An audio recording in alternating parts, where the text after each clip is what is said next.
صلی اللہ علیہ وسلم۔ اعوذ باللہ السمیع العلیم من الشیطان الرجیم، بسم اللہ الرحمن الرحیم، والصلاة والسلام علی رسولہ الکریم۔ بخاری شریف ابواب تہجد، اور آج اس میں جو باب ہم نے پچھلی دفعہ شروع کیا تھا کہ جو شیطان رات کو گرہ لگا دیتا ہے، جو کوئی سوتا ہے تو اس کی گدی پہ گرہ لگا دیتا ہے، اسی ضمن میں دوسری حدیث ہے، اگرچہ اس کا عنوان تھوڑا سا مختلف ہے لیکن اسی باب کے اندر یہ حدیث ہے 1092، اور یہ حدیث جو ہے حضرت سمرہ بن جندب رضی اللہ تعالیٰ عنہ سے روایت ہے، عن سمرہ بن جندب رضی اللہ تعالیٰ عنہ عن النبی صلی اللہ علیہ وسلم فی رؤیا۔ حضرت سمرہ بن جندب یہ بیان کرتے ہیں کہ نبی صلی اللہ علیہ وسلم نے اپنے خواب کے بارے میں فرمایا، فرمایا اما الذی یصلغ رأسہ بالحجر، کہ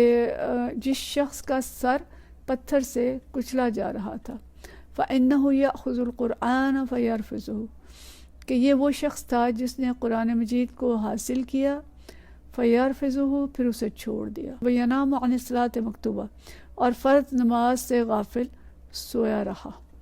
طویل حدیث کا یہ ایک حصہ ہے، اور اس میں نبی صلی اللہ علیہ وسلم نے یہ بیان فرمایا کہ دو آدمی، یعنی حدیث کے اندر یہاں نہیں ہے لیکن جو ویسے حدیث ہے اس کے اندر یہ تفصیل ہے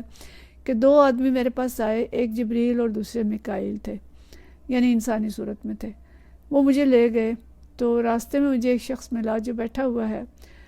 اور دوسرے آدمی کے ہاتھ میں ایک بہت بڑا پتھر ہے جو اس کے سر پہ مارتا ہے، اور اس کے نتیجے میں اس کا سر کچلا جاتا ہے۔ وہ پتھر پھر اس کے سر سے دور لڑک جاتا ہے، دوسرا شخص پھر پتھر لاتا ہے، دوبارہ اس پہ سر پہ مارتا ہے، اور یہ امر مسلسل اس کے ساتھ ہو رہا ہے۔ استغفر اللہ ربی۔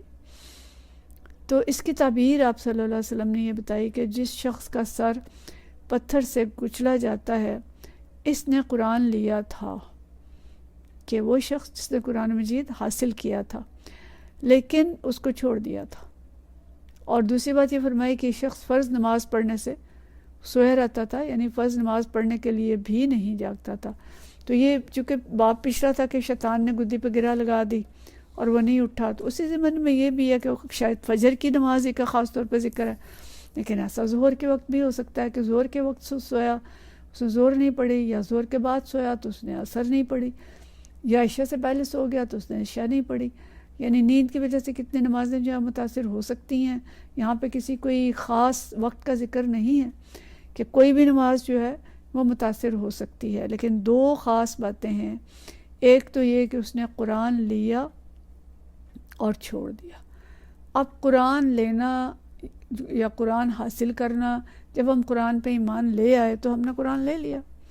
ہم نے اس پہ ایمان جب لے آئے تو مان لیا کہ اللہ کا کلام ہے۔ اب یہ قرآن لینا ایمان لانا بھی ہو سکتا ہے،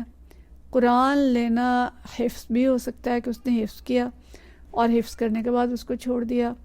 یہ قرآن لینا، قرآن کی تعلیم لے لینا بھی ہے کہ اس کا ترجمہ تفسیر بھی سیکھ لی، اس کا عمل نہیں کیا، اس پہ عمل نہیں کیا۔ اور قرآن لینا یہ بھی ہو سکتا ہے کہ سب کچھ سیکھ بھی لیا، پھر اس کو روک لیا، دوسروں تک نہیں پہنچایا۔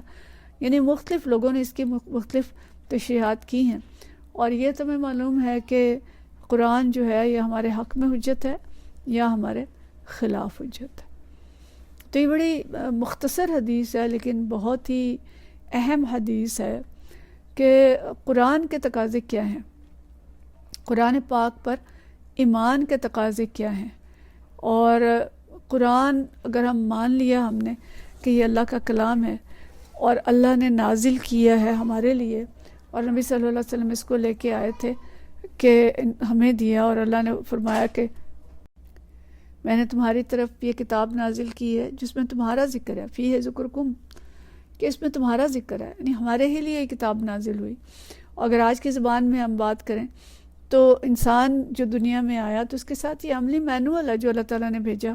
جیسے ہر مشین کے ساتھ ایک مینول ہوتا ہے کہ جس میں یہ لکھا گیا ہوتا ہے کہ اس مشین کو کیسے استعمال کرو گے تو یہ ٹھیک رہے گی۔ تو اس انسان کے لیے بھی یہ مینول جو نبی صلی اللہ علیہ وسلم لے کے آئے، اور آپ نے اس مینول پہ بالکل منوعاً عمل کر کے دکھایا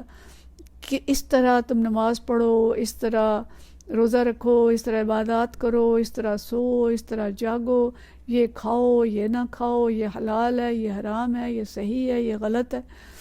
اور تم کہاں سے آئے ہو، تم نے کہاں جانا ہے، تمہارا اس کائنات کے ساتھ کیا رشتہ ہے، تمہارا پیدا کرنے والا کون ہے، تمہارا خالق کون ہے، تمہارا مالک کون ہے، کس کی طرف تم نے پلٹنا ہے، سب کچھ اس کتاب کے اندر لکھا ہے۔ انسان کے لیے بھی لکھا ہے، قوموں کے لیے بھی لکھا ہے، اور تا قیامت یہ ہدایت نامہ ہے جو انسان کے لیے۔ تو قرآن پر ایمان اگر ہم لائے ہیں، مان لیا کہ اللہ نے یہ کتاب نازل کی ہے اور ہمارے لیے بھیجی ہے، تو اس کا سب سے پہلا تقاضا تو یہ ہے کہ ہم اس کو پڑھیں اور اس کو سیکھیں، اور اس کے بعد سیکھنے کے بعد اس مینول پہ عمل کریں تاکہ ہم اپنی زندگی اس کے مطابق گزاریں اور کامیاب ہو سکیں۔ اور اسی کے ساتھ جو اس کا دوسرا تقاضا ہے کہ جب ہم نے خود عمل کرنا شروع کر دیا تو ہم اس چیز کو سمجھیں کہ ہم نے اپنے پاس لے کر نہیں بیٹھ جانا، بلکہ نبی صلی اللہ علیہ وسلم کے حکم کے مطابق ہم نے اس کو دوسروں تک بھی پہنچانا ہے۔ اور پھر اس سے اگلا تقاضا یہ بھی ہے کہ اس کو نافذ بھی کرنا ہے۔ قرآن صرف ایسی کتاب نہیں ہے کہ جو مطالعے کے لیے آ گئی اور مطالعہ کر کے اس کو رکھ دیا، بلکہ اللہ کا قانون ہے جو اس قرآن کے اندر دیا گیا ہے، اس قانون پہ عمل کرنا، اس قانون کو دنیا کے اندر نافذ کرنا، دنیا کے اندر عدل کا نظام نافذ کرنا۔ انبیاء کر کے گئے، نبی صلی اللہ علیہ وسلم کر کے گئے۔ تو یہ سب کچھ جو ہے یہ قرآن لینے کے بعد ہمارے اوپر لازم آتا ہے کہ ہم اس کے یہ سارے تقاضے پورے کریں۔ تو یہاں جو شخص ہے، ہم یہ معلوم نہیں کہ ساری تفصیلات اس کے اندر ہیں، یا یہاں پہ جو خاص چیز آ رہی ہے کہ اس نے پڑھا اور پڑھ کے اسے چھوڑ دیا، اور پھر نہ صرف چھوڑ دیا بلکہ فرض نماز سے بھی غافل ہو کے سویا رہا۔ اور خاص طور پہ تہجد کا باب ہے یہ، تو تہجد بھی اس سے مراد ہوگی کہ تہجد نہیں پڑھی، اور لیکن تہجد نہ پڑھنے پہ انشاءاللہ تعالیٰ اللہ تعالیٰ ایسی سزا نہیں دے گا کیونکہ وہ تو نفل نماز ہے۔ لیکن اگر فرض نماز یہاں پہ بلکہ ذکر ہی فرض کا ہے کہ جو صلاۃ المکتوبہ سے سویا رہا، یعنی فرض نماز کے وقت سویا رہا، تو اس کی گردے پہ جو شیطان نے گرہ لگائی تھی وہ گرہ نہیں کھول سکا، نہ اس نے ذکر کیا، نہ اس نے وضو کیا، نہ اس نے نماز پڑھی، اس کی گرہ نہیں کھلی، اور حامل قرآن ہونے کے باوجود وہ فرض نماز سے غافل سویا رہا، تو اس پہ اللہ تعالیٰ کو بہت غصہ آتا ہے۔ اور انبیاء کے خواب جو ہیں وہ وہی کی قسم کے ہوتے ہیں، سچے خواب ہوتے ہیں، تو ہمیں اس سے ڈرنا چاہیے کہ اتنی غفلت ہم نہ کریں۔ ہم حاملین قرآن ہیں، اور قرآن پاک ہم نے اگر اللہ سے لے لیا ہے تو آنکھ کھلتی ہے، اٹھیں، ذکر کریں، وضو کریں، اور اگر نفل نہیں بھی پڑھ سکے تو کم از کم فجر کی نماز جو ہے اس کو درست طریقے سے پڑھیں تاکہ ہم اتنی بڑی سزا سے بچ سکیں۔ اور ضمنی طور پہ یہ بھی ہے کہ قرآن پاک کے جتنے تقاضے ہیں وہ سب کے سب پورے کریں، جتنے حقوق ہیں وہ پورے کریں تاکہ اللہ ہم سے راضی ہو جائے اور جنت میں ہمیں اعلیٰ مقام دے سکے۔ وآخر دعوانا ان الحمدللہ رب العالمین۔